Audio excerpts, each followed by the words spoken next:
الحمد لله نحمده ونستعينه ونستغفره ونؤمن به ونتوكل عليه ونعوذ بالله من شرور أنفسنا ومن سيئات أعمالنا من يهده الله فلا مضل له ومن يضلله فلا هادي له ونشهد أن لا إله إلا الله وحده لا شريك له ونشهد أن سيدنا ومولانا محمدا عبده ورسوله أرسله بالهدى ودين الحق ليظهره على الدين كله وكفى بالله شهيدا فصلى الله عليه وعلى آله وأصحابه وسلم تسليما كثيرا كثيرا اما بعد فقد قال الله تبارك وتعالى كما ورد في سورة المائدة اعوذ بالله من الشيطان الرجيم بسم الله الرحمن الرحيم يا ايها الذين آمنوا عليكم انفسكم لا يضركم من ضل اذا اهتديتم الى الله مرجعكم جميعا فَيُنَبِّئُكُم بِمَا كُنتُمْ تَعْمَلُونَ صدق اللہ العظیم رب اشرح لي صدری ویسر لي امری واحلل عقدۃ من لسانی یفقہوا قولی اللہم ربنا الہمنا رشدنا واعذنا من شرور انفسنا اللہم ارنا الحق حقا وارزقنا اتباعه وارنا الباطل باطلا وارزقنا اجتنابه اللہم وفقنا لما تحب وترضى وتقبل منا فإنك خیر المتقبلین آمین یا رب العالمین۔ محترم رفقاء تنظیم اسلامی و معاونین تحریک خلافت اور معزز حاضرین اور محترم خواتین، السلام علیکم ورحمۃ اللہ وبرکاتہ۔ اللہ کا لاکھ لاکھ شکر ہے کہ جو بھی موانع پیش آئے اور جو بھی مشکلات سامنے آئیں ان سب کے علی الرغم اس کے فضل و کرم سے ہم اپنے اس پروگرام کی تکمیل کر سکے۔ ہر شے من جانب اللہ ہے اور کوئی شے اللہ تعالیٰ کی طرف سے آنے والی خیر سے خالی نہیں ہوتی۔ بیدک الخیر انک علی کل شیء قدیر۔ ہمارا رد عمل مختلف ہو جاتا ہے ہماری شارٹ سائٹڈنس کی وجہ سے۔ عسیٰ ان تحبوا شیئا وہو شر لکم وعسیٰ ان تکرہوا شیئا وہو خیر لکم اللہ یعلم وانتم لا تعلمون۔ اب آج میں نے اگرچہ صرف ایک آیت اس وقت تلاوت کی ہے لیکن میرے پیش نظر دو آیات کے 4 مجموعے ہیں جو آپ کے سامنے ہدیتاً پیش کرنے ہیں، اور وہ اس لیے کہ حضور کا یہ فرمان سب کے علم میں ہے، ان خیر الحدیث کتاب اللہ ان احسن الحدیث کتاب اللہ، تو کوئی ہدیہ اس سے بہتر ہو نہیں سکتا۔ پہلی آیت جو میں نے پڑھی ہے وہ سورہ مائدہ کی 105ویں آیت ہے، اور بڑی ضرورت میں محسوس کرتا ہوں کہ ہم میں سے ہر شخص کو اس آیت کے مفہوم اور معنی کو اچھی طرح حرز جان بنا لینا چاہیے۔ یا ایھا الذین آمنوا علیکم انفسکم لا یضرکم من ضل اذا اہتدیتم الی اللہ مرجعکم جمیعا فینبئکم بما کنتم تعملون۔ اور اسی کے ساتھ جوڑ لیجئے وہ مضمون جو کئی مرتبہ آیا ہے، لا یکلف اللہ نفسا الا وسعہا۔ یہ پہلا تحفہ ہے آج کے اس اجتماع میں، لیکن ان کی اہمیت کیا ہے اس پر سب غور کیجئے۔ پہلی آیت کے بارے میں روایت ملتی ہے کہ حضرت ابوبکر صدیق رضی اللہ تعالی عنہ نے ایک مرتبہ خطبہ ارشاد فرمایا کہ مسلمانوں میں دیکھ رہا ہوں کہ تم اس آیت کا بالکل غلط مفہوم لے رہے ہو۔ اس سے گویا کہ ایک طرف یہ خیال ہوتا ہے یا شیطان کو وسوسہ اندازی کا موقع ملتا ہے کہ بس میں اپنی نجات کی فکر کروں، اپنی عبادت، اپنے فرائض، باقی یہ کہ زمانہ جدھر جا رہا ہے مجھے اس سے کوئی غرض نہیں، میری کوئی ذمہ داری نہیں. تو آپ نے فرمایا یہ بہت غلط مفہوم ہے جو تم لے رہے ہو. اب میں سوچا کرتا ہوں کہ ابھی تو حضور کے وصال کو چند دن گزرے ہوں گے یا چند مہینے گزرے ہوں گے، اور اس وقت حضرت ابو بکر کو ضرورت پیش آ گئی کہ یہ وضاحت فرمائے. تو یقیناً کوئی بہت بڑی بات ہے، کوئی بہت اہم بات ہے، اور شیطان کی طرف سے وسوسہ اندازی کا کوئی بہت بڑا رکھنا ہے کہ جس کا سد باب کیا ہے حضرت ابو بکر صدیق نے رضی اللہ تعالی عنہ. اس آیت کا اصل مفہوم کیا ہے؟ انسان پر اصل ذمہ داری صرف اپنی ذات کی ہے. کسی دوسرے انسان کو ہدایت پر لے آنے کا اسے اختیار نہیں ہے. کسی انسان کو ہدایت پر لے آنا ان کا اختیار نہیں، کجا یہ کہ انقلاب برپا کر دینا، دین قائم کر دینا. انک لا تہدی من احببت ولکن اللہ یہدی من یشاء. نبی سے کہہ دیا گیا صلی اللہ علیہ وسلم آپ ہدایت نہیں دے سکتے جسے چاہیں، تو اللہ ہدایت دیتا ہے جس کو چاہتا ہے. تو اپنی ذمہ داری جو ہے وہ اپنی اصل ذمہ داری سے بڑھ کر نہ محسوس کریں. یہ کیوں نہیں ہو رہا، وہ کیوں نہیں مان رہا، لوگ کیوں نہیں سن رہے، اثر کیوں نہیں ہو رہا، نتیجہ کیوں نہیں نکل رہا، یہ تمام وسوسے در حقیقت اس آیت پر صحیح غور و فکر نہ کرنے کی وجہ سے پیدا ہوتے ہیں. البتہ جو مغالطہ ہے وہ کیا ہے کہ آدمی اپنی اجتماعی ذمہ داریوں سے اپنے آپ کو بری کر لے. دعوت دینا آپ کا فرض ہے، تن من دھن لگا دینا آپ کا فرض ہے، اپنے جملہ وسائل کو بروئے کار لانا آپ کا فرض ہے. اس میں کوئی کمی اور کوتاہی ہو گئی تو یہ شیطان کا حملہ ہے جو اس آیت کے حوالے سے وہ کر رہا ہے. اور کس دور میں کر رہا ہے؟ دور صدیقی میں کر رہا ہے. یہ ہے دونوں پہلو کے جس کو ہمیں متوازن طریقے پر، میں نے بارہا اپنے دروس میں یہ لفظ استعمال کیے ہیں کہ ہمارے ہاں جو ایک محاورتاً لفظ استعمال ہوتا ہے کہ پل صراط جو ہے وہ بال سے زیادہ باریک اور تلوار کی دھار سے زیادہ تیز راستہ ہے. تو اس دنیا میں بھی ہر جگہ پر آپ کو صراط مستقیم اسی طریقے سے باریک نظر آئے. ادھر بھی گڑھا ہے، ادھر بھی کھائی ہے. ذرا ادھر کو ہو گئے گئے، ذرا ادھر کو گئے تو گئے. بڑے توازن کی ضرورت ہے. لیکن اس کے ساتھ ہی ذرا ایک آیت اور نوٹ کیجئے جو میں نے اس سے پہلے بھی آپ سے عرض کی تھی. کسی درجے میں بھی یہ خیال نہ ہو کہ میں کوئی اللہ پر احسان کر رہا ہوں.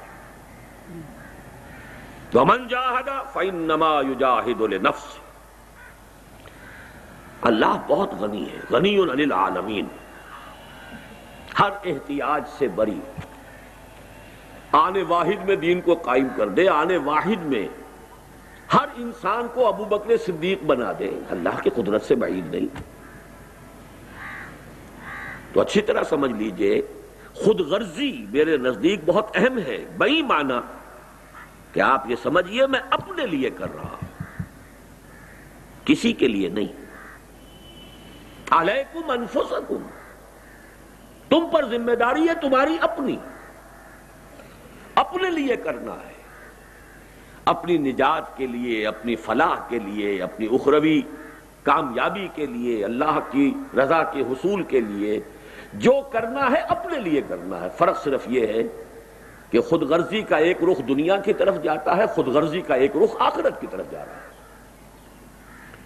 خود غرضی کا ایک رخ مال اور دولت کی طرف اور اقتدار دنیاوی کی طرف جا رہا ہے، اور خود غرضی کا ایک رخ اللہ کی طرف جا رہا ہے. اللہ مجھ سے راضی ہو جائے، باقی سب ناراض ہو جائے، کوئی پرواہ نہیں.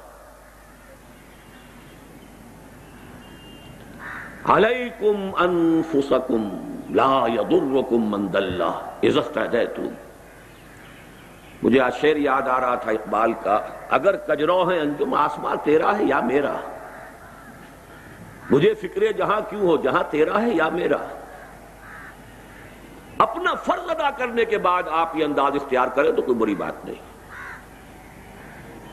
لیکن اپنے فرض سے کسی بھی حوالے سے اگر بے پرواہی ہو گئی تو ہلاکت ہے، بربادی ہے، تباہی ہے۔ اسی طریقے سے لیس للانسان الا ما سعى وان سعيه سوف يرى لا يكلف الله نفسا الا وسعها۔ یہاں بھی شیطان آ کر دھوکہ دیتا ہے، میری وسعت تو بڑی کم ہے، یہ نہیں دیکھنے دیتا کہ میری وسعت، میری صلاحیت، میرے اندر جو اللہ نے قوتیں رکھی ہیں ان کا کس کس شکل میں ظہور ہو رہا ہے۔ Masterpiece of divine creation, ہر انسان اللہ کی تخلیق کا نقطہ عروج ہے۔ کیا کیا کچھ اس میں اللہ نے رکھا ہوا ہے، اس کا واقعہ یہ کہ اندازہ نہیں ہے۔ من عرف نفسہ فقد عرف ربہ۔ ہم اسے ایکسپلائٹ نہیں کرتے، غیر شعوری طور پر استعمال کرتے دنیا کے لیے، اور دھوکہ اپنے آپ کو دیتے ہیں کہ میرے اندر تو استعداد نہیں ہے، میرے اندر تو صلاحیت نہیں ہے۔ واقعہ جیسا کہ میں نے آج صبح بھی عرض کیا تھا، اگر اللہ نے 100 درجے کی صلاحیت رکھتی ہے اور آپ نے 80 درجے استعمال کیے، آپ مجرم ہو جائیں۔ اپنے آپ کو کبھی اس کے حوالے سے دھوکہ نہ دیجیے، میکسیمم کرنے کی کوشش کیجیے، آپ اپنے اس حد سے آگے نہیں بڑھ سکیں گے۔ کلکم میسر لما خلق، وہ اپنی جگہ ہے، لیکن اپنی سعی میں، اپنی کوشش میں، اپنی انڈیور میں، اپنی جد و جہد میں، اپنے انفاق مال میں، اپنے بذل نفس میں اگر اس حوالے سے کوئی کمی ہو گئی تو یہ بھی اس آیت کا غلط مفہوم ہوگا، اور گویا کہ قرآن مجید جو خود کہتا ہے اپنے بارے میں یضل بہ یضل من یشاء، اللہ جس کو چاہتا ہے اس قرآن کے ذریعے سے گمراہ بھی کر دیتا ہے۔ یضل بہ کثیرا ویہدی بہ کثیرا وما یضل بہ الا الفاسقین۔ اپنی نیت کے حوالے سے تو پہلا تحفہ یا ایھا الذین آمنوا علیکم انفسکم، پوری خود غرضی، میری فلاح۔ دو جگہ قرآن مجید میں فرمایا گیا ہے کہ قیامت کے دن تم چاہو گے ہمارے باپوں کو بھی جھونکو جہنم میں، اور ماؤں کو بھی جھونکو، اور بیویوں کو بھی، اور اولاد کو بھی، کسی طرح مجھے بچاؤ۔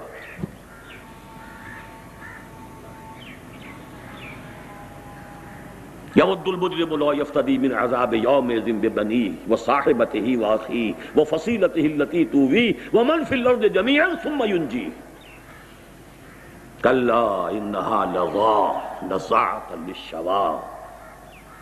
یہ خود غرضی، وہ نفسا نفسی جو قیامت کے دن ہونی ہے، آج ہونی چاہیے۔ پوری خود غرضی، پوری نفسا نفسی آج ہونی چاہیے۔ اب اسی کے حوالے سے دو آیات کا جوڑا اور ہے۔ یا ایھا الذین آمنوا قوا انفسکم واہلیکم نارا وقودھا الناس والحجارہ علیہا ملائکۃ غلاظ شداد لا یعصون اللہ ما امرہم ویفعلون ما یؤمرون۔ یہ تو ہمارے منتخب نصاب کی آیت ہے، آپ میں سے اکثر کو ازبر ہوگی، لیکن اس کا جوڑا کیا ہے وہ بھی نوٹ کر لیجئے۔ یا ایھا الذین آمنوا لا تتخذوا آباءکم واخوانکم اولیاء ان استحبوا الکفر علی الایمان ومن یتولہم منکم فاولئک ھم الظالمون۔ دیکھیے انسان کے دنیاوی رشتے جو ہیں، اہل میں اہل بیت سب سے پہلے، اولاد، باپ، بھائی، قریب ترین رشتے یہی ہیں۔ پہلی ذمہ داری اپنی ذات کے بعد آپ پر ان کی ہے۔ یہ بہت غلط ٹرینڈ ہمارے ہاں چل پڑا ہے، بھاگ دوڑ، دور دراز کی دعوت اور تبلیغ، اور اپنے گھروں کی طرف دھیان نہیں. Something is wrong somewhere. اگر تو خلوص کے ساتھ ہے تو کیسے ممکن ہے کہ سب سے پہلے آپ ان کے لیے بھلائی نہ چاہیں گے؟ دو اور دو چار کی طرح کی بات ہے. ان سے زیادہ پیارا کون ہوگا؟ اگر ان کی فکر نہیں ہے تو جان لیجئے آپ اپنی شخصیت کے پروجیکشن کے لیے، آپ اپنے نام کو نمایاں کرنے کے لیے، آپ کسی ہوس اقتدار کے اندر مبتلا ہو کر رہے ہیں جو کچھ کر رہے ہیں.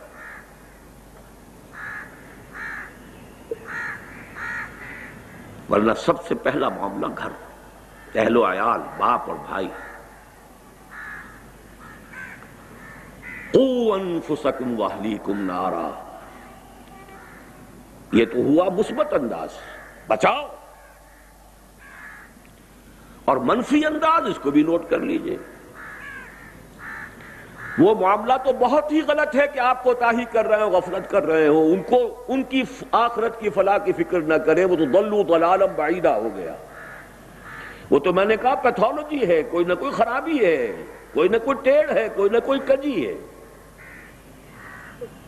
لیکن اس کا دوسرا رخ بھی ہے.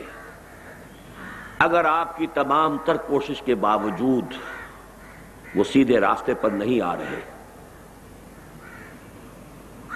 تو ان سے کٹ جانا فرض ہے. اپنے باپوں اور بھائیوں کو بھی اپنا ولی نہ بناؤ. اگر یہ صورت پیدا نہیں ہو رہی پھر کوئی خرابی ہے. کٹ جانے کا مطلب یہ نہیں کہ لٹ مار کے علیحدہ ہو جائیں. کٹ جانے کا مطلب یہ نہیں کہ گالم گلوچ پر اتر آئے. نہیں، معلوم انہیں ہو جائے کہ یہ اس کے دل میں ہماری محبت نہیں ہے. پولرائزیشن اگر نہیں ہو رہی ہے تو کوئی نہ کوئی خرابی ہے. منطقی نتیجہ ہے. ان کے غلط طور اطوار بھی ہوں، ان کے غلط چال چلن بھی ہوں، ان کی زندگی کے غلط رخ بھی ہوں، اور آپ کی محبتیں بھی جو کہ تو قائم ہوں اور آپ کی شفقتیں بھی جو کہ تو قائم ہوں. تو یا تو آپ میں اللہ کے لیے حمیت اور غیرت نہیں ہے، یا ان کی محبت آپ کے دلوں میں اللہ کی محبت سے زیادہ ہو گئی ہے. تیسری کوئی شکل موجود نہیں. غیرت کا تقاضا ہے. میں خاص طور پر تنظیم کے نمایاں ساتھیوں سے بھی کہہ رہا ہوں، اس سال کا میرا اصل پیغام یہ سمجھیے، اپنے گھروں پر نگاہ ڈالیے، اپنی بیویوں کو دیکھیے. یا تو وہ آپ کو بے وقوف اور پاگل اور احمق سمجھتی ہیں، یا پھر وہ صورت ہے کہ آپ کو دفن ہو جانا پسند کرنا چاہیے بنسبت زندہ رہ کر زمین کی پیٹھ پر چلنے کے. کیا وجہ ہے؟ کیوں وہ رخ دوسرا ہے؟ قوا انفسکم واہلیکم نارا، اس میں کوئی کوتاہی. کہہ رہے ہیں پھر جو کچھ کر رہے ہیں وہ اس کو بھی چلتا جا رہا ہے. سٹیٹس کوو ہے. یہی بات تو کہی حضور نے کہ بنی اسرائیل میں سب سے پہلی خرابی یہی آئی ان کے علماء کے اندر، کہ وہ لوگوں کو غلط کاموں سے روکتے تو تھے لیکن ان کے ساتھ عقل و شرب جاری بھی رکھتے تھے. اسی طرح کی ان کی سوشل محافل ہیں، اسی طرح کے ان کے تعلقات ہیں، اسی طرح کی ان کی دعوتوں میں، ان کی تقریبات میں شرکت ہو رہی ہے. نتیجہ کیا ہوگا کہ رفتہ رفتہ آپ کے اپنے دل کے اوپر زنگ آ جائے گا. اس حدیث کے الفاظ غالباً میرا ذہن یہ ہے کہ اس کے بعد دعا مانگو گے اور تمہاری دعا قبول نہیں ہوگی.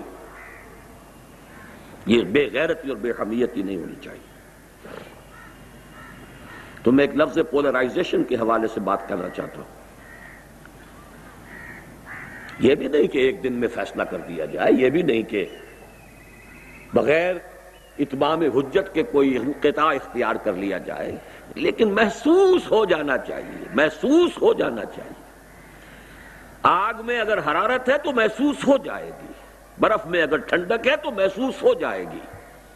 اور اگر آگ کی حرارت محسوس نہ ہو اور برف کی ٹھنڈک محسوس نہ ہو تو وہ آگ کی صورت ہے، آگ نہیں. برف کی شکل ہے، برف نہیں. یا ایھا الذین آمنوا لا، اب یہاں پر ذرا سا جو مغالطہ شیطان دیتا ہے، صاحب کفر تو نہیں ہے، کفر کس بلا کو کہتے ہیں؟ وَمَن لَّمْ يَحْكُم بِمَا أَنزَلَ اللَّهُ فَأُولَٰئِكَ هُمُ الْكَافِرُونَ، ہے کہ نہیں؟ ٹھیک ہے کہ مسلمان کی حیثیت سے مسلمان کا حق ادا کیجئے، وہ تو مشرک اور کافر والدوں کے والدین کے بارے میں بھی کہا گیا، وَإِن جَاهَدَاكَ لِتُشْرِكَ بِي مَا لَيْسَ لَكَ بِهِ عِلْمٌ فَلَا تُطِعْهُمَا وَصَاحِبْهُمَا فِي الدُّنْيَا مَعْرُوفًا، وہ علیحدہ بات ہے بھی، لیکن اس کو اچھی طریقے سے سمجھ لیجئے کہ جو کفر کا ساتھی ہے وہ اللہ کا دشمن ہے، جو کفر کی نوکری کر رہا ہے وہ اللہ کا دشمن ہے، جو کفر کی چاکری کر رہا ہے وہ اللہ کا دشمن ہے۔ اگر نظام کفر کی چاکری اور نوکری اور اس کی خدمت اسی احساس کے ساتھ ہو رہی ہو کہ جیسے ایک مزدر کے لیے خنزیر کھانا جائز ہے، تب تو صحیح ہے، اور اگر اس کو حلالا طیبا ہنیئا مریئا، اپنی ساری توانائیاں بیچ دیں، اپنی ساری جوانی گلا دی، پوری زندگی، وہ 5 سوال جن کے بارے میں فرمایا گیا، لن تزول قدم ابن آدم حتی یسأل عن 5 عن عمرہ فیما افناہ وعن شبابہ فیما ابلاہ، جوانی گلا دی چاکری میں۔ میں ایک واقعہ آپ کو سنا دیتا ہوں، میرے بزرگ بھی تھے، اگرچہ مجھ سے انہوں نے بیعت کی تھی، بلکہ سب سے پہلے وہی شخص تھے جنہوں نے ہاتھ کھینچ کر زبردستی مجھ سے بیعت کی تھی، حاجی عبدالواحد صاحب مرحوم مغفور۔ ایک خاص زمانہ تھا، 1930 میں انہوں نے ایم اے انگلش کیا تھا۔ اس زمانے میں تحریک خلافت بھی ابھی ختم ہوئی تھی، ہجرت بھی کی تحریک تھی، وہ جوش و خروش تھا، ان کے اندر بھی جذبہ پیدا ہوا کہ دین کی کوئی خدمت کرے۔ پہلے وہ حج کے لیے گئے اور وہاں جا کر انہوں نے اپنے قیام کو 1 سال کے لیے طول دے دیا۔ مولانا عبید اللہ سندھی رحمت اللہ علیہ وہ وہاں پر مقیم تھے، ان کی صحبت سے فیضیاب ہونے کے لیے 1 سال گئے، اگلے سال کا حج کر کے واپس آئے۔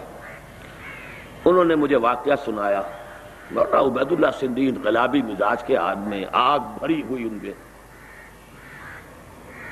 اب وہ کہہ رہے تھے کہ چھوڑو اس نوکری کو، اس چاکری کو جو تم کر رہے ہو۔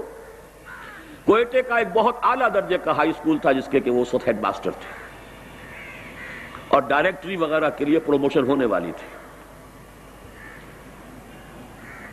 انہوں نے کہا کہ حضرت یہ تو بات صحیح ہے، یہ بھی ہے، وہ بھی ہے، لیکن دیکھیے جمعرات کی روٹیاں تو ہم سے نہیں کھائی جاتی،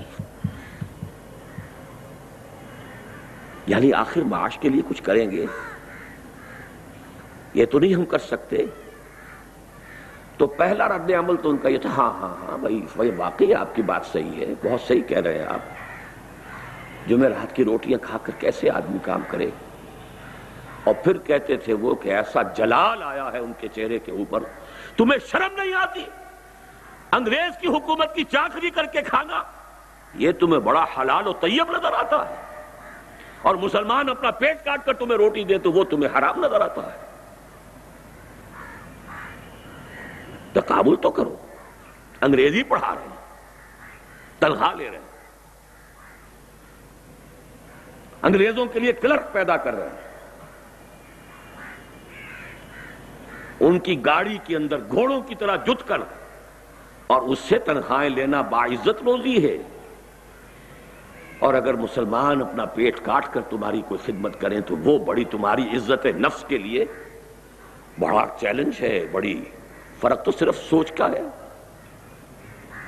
حقیقت منکشف نہ ہو تو بات اور ہے، ورنہ کتنی سامنے کی بات ہے۔ یا ایھا الذین آمنوا قوا انفسکم واہلیکم نارا وقودھا الناس والحجارہ یا ایھا الذین آمنوا لا تتخذوا آباءکم واخوانکم اولیاء ان استحبوا الکفر علی الایمان۔ کفر کو کفر اصطلاحی نہ سمجھیے، نظام کفر کے ساتھ ہم آہنگی کفر ہے، باغیوں کے ساتھ روابط اور مراسم بغاوت ہے، یہ سب اللہ کے خلاف بغاوت ہے دنیا میں۔ آپ اس کی چاکری کر رہے ہیں، اس کی نوکری کر رہے ہیں، آسائشوں کے لیے، آرام کے لیے، عیش کے لیے۔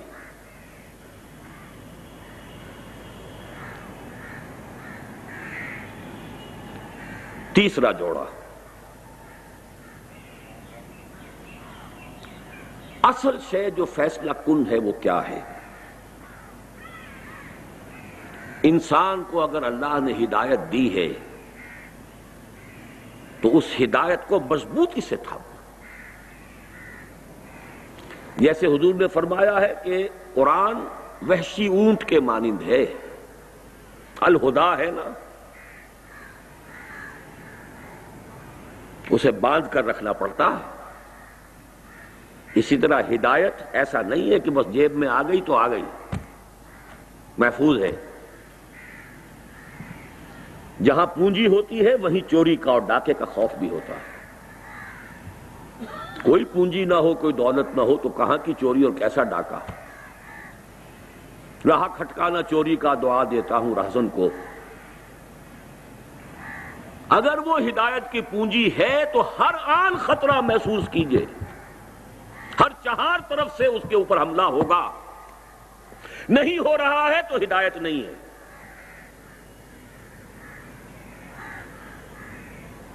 آپ کے والدین آپ پر حملہ کریں گے، اب بڑے میٹھے میٹھے الفاظ میں کریں گے۔ آپ کے گھر والے، انما اموالکم واولادکم فتنہ، یا ایھا الذین آمنوا ان من ازواجکم واولادکم عدوا لکم فاحذروہ۔ آپ کے دوست، آپ کے احباب بڑی خیر خواہی سے، بڑی خلوص سے آپ کو وہاں سے ہٹانے کی کوشش کریں گے۔ لہذا اس وحشی اونٹ کو باندھے رکھنے کے لیے مسلسل ویجیلنس، مسلسل احتیاط، مسلسل اس کے لیے اہتمام کی ضرورت ہے۔ ایسا نہ ہو کہ ہدایت آ کر ہاتھ سے چلی جائے۔ من کفر باللہ من بعد ایمانہ الا من اکرہ وقلبہ مطمئن بالایمان ولکن من شرح بالکفر صدرا فعلیہم غضب من اللہ ولہم عذاب علیم ذالک بانہم استحبوا الحیاۃ الدنیا علی الآخرہ وان اللہ لا یہدی القوم الظالمین۔ فیصلہ کن بات کیا ہوگی؟ حیات دنیاوی کو پسند کیا ہے یا اخروی کو؟ ہم میں سے اکثر کو دونوں پسند ہیں، اور اس دعا کا بھی بڑا مفہوم غلط سمجھا ہے لوگوں نے، ربنا آتنا فی الدنیا حسنہ وفی الآخرہ حسنہ۔ دنیا کا کوئی حسنہ بغیر ہدایت حسنہ ہے ہی نہیں۔ نہ دولت نیکی ہے، بھلائی ہے، خیر ہے، نعمت ہے، نہ اولاد، نہ صحت، کوئی شے بھی نعمت نہیں ہے، حسنہ میں نہیں ہے، جب تک کہ اس کے ساتھ ہدایت موجود نہ ہو۔ ہدایت نہیں ہے اور دولت ہے، عیاشی کرو گے، بدماشیاں کرو گے، اللہ تللو میں اڑاؤ گے، اخوان الشیاطین میں سے بن جاؤ گے۔ وہ نعمت ہوئی یا زحمت ہوئی؟ ہدایت نہیں ہے، صحت بڑی ہے، روبسٹ ہیلتھ، کدھر خرچ ہوگی وہ؟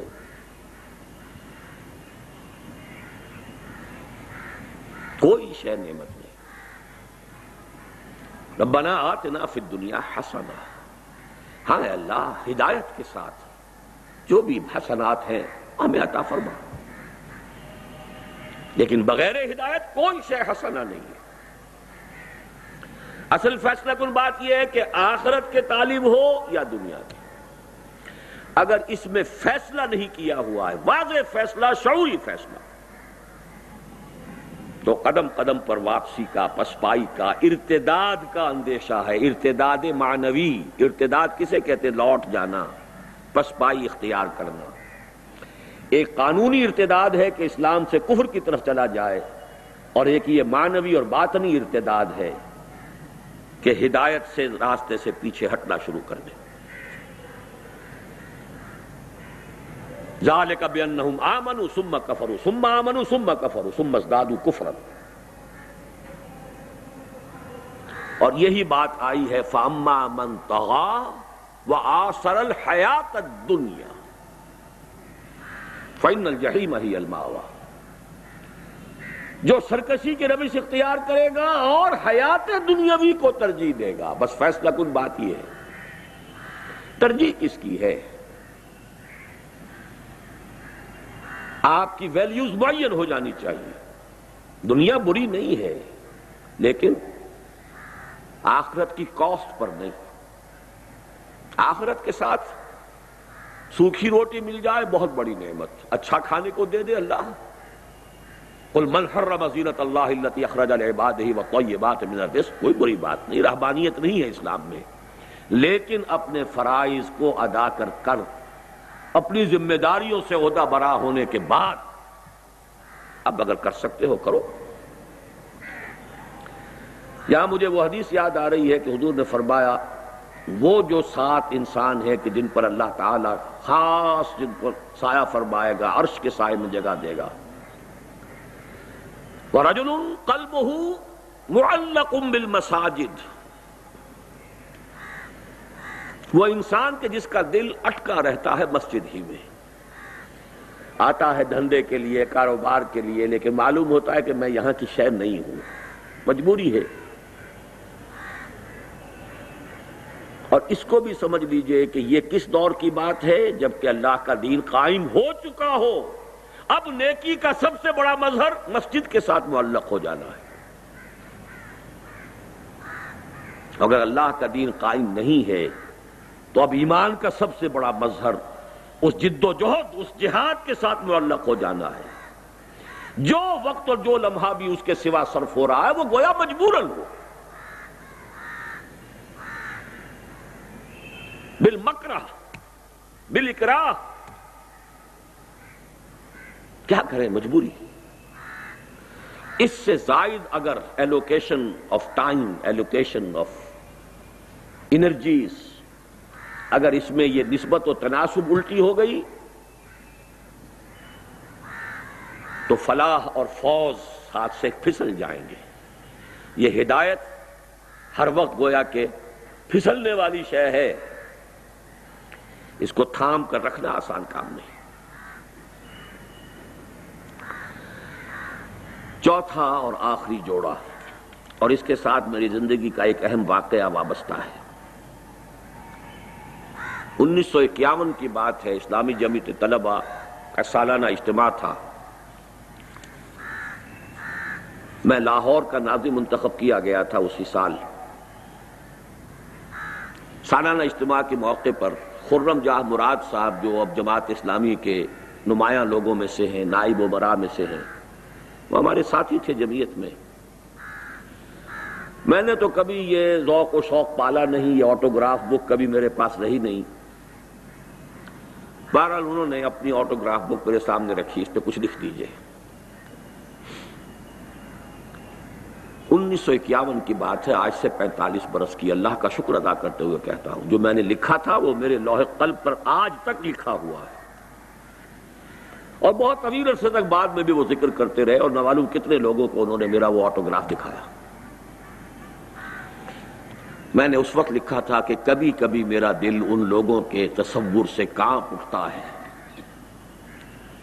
جو کبھی تحریک اسلامی کے اولین صفوں میں تھے اور پھر اسی نسبت سے اس سے دور چلے گئے.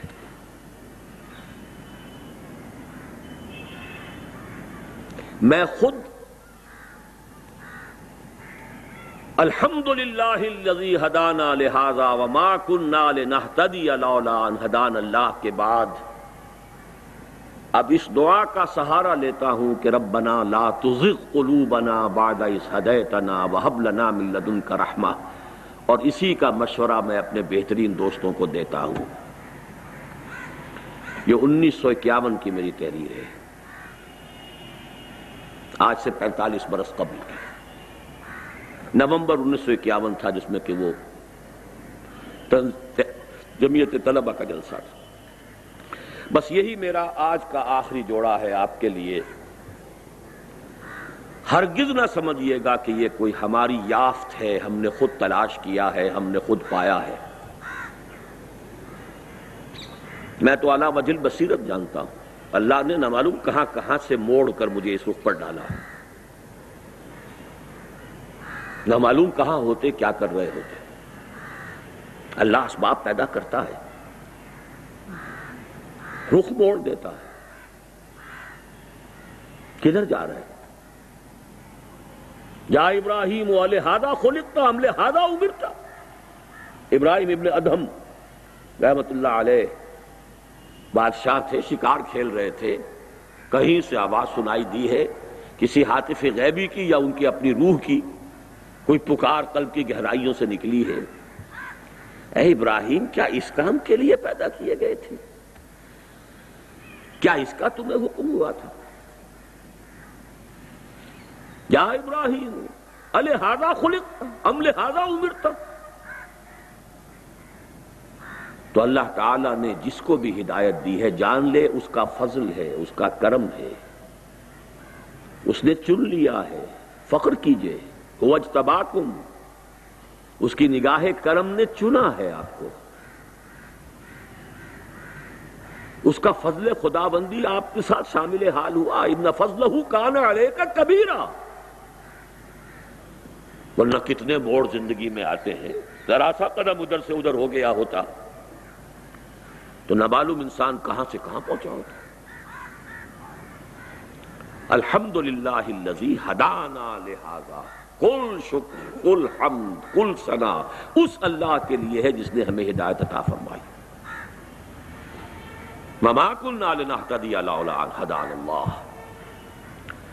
قرآن مجید میں یہ الفاظ آئے ہیں اہل جنت کے ترانہ حمد کے طور پر کہ جب وہ جنت میں داخل ہوں گے تو شکر ادا کریں گے، کیونکہ ہدایت جو ہے اس کے بہت سے مراحل ہیں، ہدایت ابتدائی بھی ہے، ہدایت تکمیلی بھی ہے، ہدایت راستے کا دکھا دینا بھی ہے، ہدایت راستے کا سمجھا دینا بھی ہے، اور ہدایت منزل تک پہنچا دینا بھی ہے۔ اس وقت وہ ترانہ حمد ہوگا، اس اللہ کا شکر ہے جس نے ہمیں یہاں پہنچایا، ہم ہرگز نہ پہنچ پاتے اگر اللہ نہ پہنچاتا۔ کوئی عجب نہ ہو، کوئی فخر نہ ہو، کوئی اپنی کسی اللہ نے صلاحیت اگر دی ہے تو اس کے اوپر کوئی تکبر نہ ہو، جو کچھ ہے اللہ کی طرف سے ہے، اس کا فضل ہے، اس کا کرم ہے، اس نے پہنچایا ہے۔ اور اس کے بعد بھی ربنا لا تزغ قلوبنا بعد اذ ہدیتنا۔ پچھلے دنوں میں نے خطبات جمعہ کے اندر آپ کو یاد ہوگا بلعام بن باعورہ کے موضوع پر کئی خطبے دیے تھے، اور پاکستان کے حالات کو پھر اسی سے مستنبط کیا تھا۔ الذی آتیناہ آیاتنا، ایک ایسا شخص جسے ہم نے اپنی آیات عطا کر دی تھی۔ وَلَوْ شِئْنَا لَرَفَعْنَاهُ بِهَا وَلَكِنَّهُ أَخْلَدَ إِلَى الْأَرْضِ، ہم چاہتے تو اسے اور ترفع عطا کرتے، اور بلندی عطا کرتے، اور آگے کے مراحل کی طرف رہنمائی ہوتی، لیکن وہ بدبخت زمین کی طرف دھنستا چلا گیا۔ زمینی خواہش، اور جہاں تک روایات کا تعلق ہے ایک لغزش، ڈرتے رہنا چاہیے، کانپتے رہنا چاہیے۔ حدیث موجود ہے کہ ایسے بھی ہوتے ہیں لوگ نیکی سے، زہد سے، تقوی سے، عبادت گزاری سے یہاں تک پہنچ جاتے ہیں کہ ان کے اور جنت کے درمیان بس بارش بھر کا فاصلہ رہ جاتا ہے، اور اس کے بعد تباہی آتی ہے اور جہنم میں پہنچ جاتا ہے۔ اسی کا عکس یہ ہے کہ کسی بھی انسان سے یہ نہ سمجھیے کہ آپ برتر ہیں، بہتر ہیں، کیا پتا اس کا انجام کیا ہو اور آپ کا انجام کیا ہو۔ اللہ اس کو ہدایت دے، کہیں سے کہیں پہنچا دے۔ اسی حدیث کے الفاظ ہیں کہ ایک شخص اپنے کفر میں اور معصیت میں بڑھتا رہتا ہے، بڑھتا رہتا ہے، بڑھتا رہتا ہے، یہاں تک کہ اس کے اور جہنم کے درمیان ایک بارش کا فاصلہ رہتا ہے، اور پھر زندگی میں انقلاب آ جاتا ہے۔ تو اس انقلاب معکوس سے اللہ ہمیں بچائے، اور اس کا طریقہ یہی ہے کہ ہرگز نہ سمجھا جائے کہ کوئی ہمارا کمال ہے، کوئی ہماری صفات ہیں، کوئی ہماری خوبیاں ہیں۔ جو کچھ ہے اللہ کی دین ہے، عطا ہے، اس پر شکر ادا کیجئے، اس کو مضبوطی سے تھام کر رکھنے کی کوشش کیجئے، آخرت کو دنیا پر ترجیح دیجئے، اپنے بس میں جو کچھ ہے کر گزریے، لیکن اس سے زائد اپنی ذمہ داری مت سمجھیے۔ ہوتا ہے ہو، نہ ہوتا ہو نہ، ہم مکلف نہیں، لیکن اس پر مکلف ہے کہ اپنا تن من دھن لگا دیں۔ بس اس کے بعد میں اللہ تعالیٰ کا شکر ادا کرتے ہوئے اور آپ سب لوگوں کا شکریہ ادا کرتے ہوئے، مجھے خوب اندازہ ہے جو مجھ پر بیتی ہے وہ میں جانتا ہوں، لیکن یہ کہ مجھے احساس ہے جو آپ لوگوں پر بیتی ہے، لیکن یہ کہ بہرحال اللہ اس بے آرامی کو، اس مشقت کو قبول فرمائے، میرے اور آپ کے لیے باعث رحمت فرمائے۔ ہمارے جو ساتھی بیمار ہیں اللہ تعالیٰ انہیں شفا عطا فرمائے، جو ہمارے ساتھی حال ہی میں انتقال کر گئے ہوں یا پہلے انتقال کر گئے ہوں اللہ سب کی مغفرت فرمائے، زندوں کی بھی مغفرت فرمائے اور فوت شدگان کی بھی مغفرت فرمائے، اور مردوں کی بھی مغفرت فرمائے اور خواتین کی بھی مغفرت فرمائے، اور اللہ تعالی ہمیں اس ہدایت جو اس نے ہمیں دی ہے اس پر استقامت کاملہ عطا فرمائے۔